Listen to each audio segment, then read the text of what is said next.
February 12, 2023 was the day my team had been working towards for the past 11 months.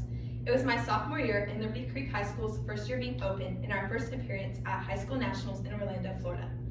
That morning, my team and I had to wake up at 4 a.m. in order to rework both our game day and traditional routines. You see, the day before, one of our very important teammates had come off the stage shouting, "My hand! I think I broke my hand." And sure enough, mid-performance she had broken her hand and had gone to get surgery overnight. We had lots of work to do before we needed to check in at 10 a.m. My team walked to the All-Star football field where we spent the next 3 hours trying out different people in new spots and groups. I remember very well when my coach came up to me and said, "Riley, you're going to fill in for the pyramid." Being put into this spot was a huge responsibility. I was very nervous because the difficult skills were all new to me and I had never worked with the other girls in the group before. But to my surprise, it hit perfectly every time, and off we went to ESPN. Our performance time was 11:20, and the arena we were in held over 5,000 people. The thought of that many people watching me was scary, but I was more scared of the pyramid. When it was our turn, my team sprinted onto the mat and we got set. The music started and we went through the first half and the cheer portion with no mistakes. The first section of the pyramid hit, but the second section fell. It was extremely devastating, but now there was nothing we could do about it. After we left the arena, our coaches took us to the bleachers where we sat and quietly waited for awards. In the end, we were called for 4th place. Now, 4th in the whole entire country isn't bad, but we had come to win and we were in first coming out of semis.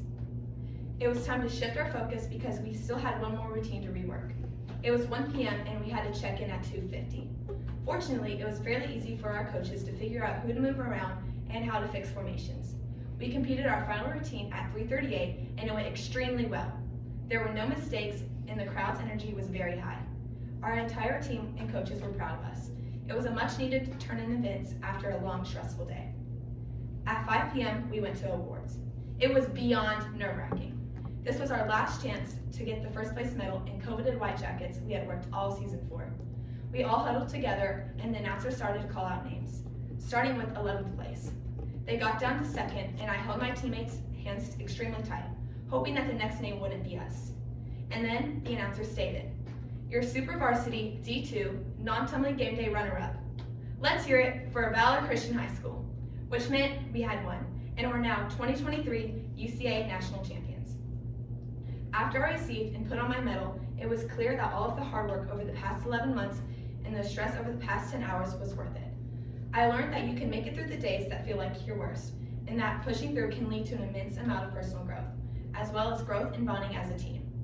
I will forever look back at this day and remember all the anxiety I felt, as well as the good outcome it had.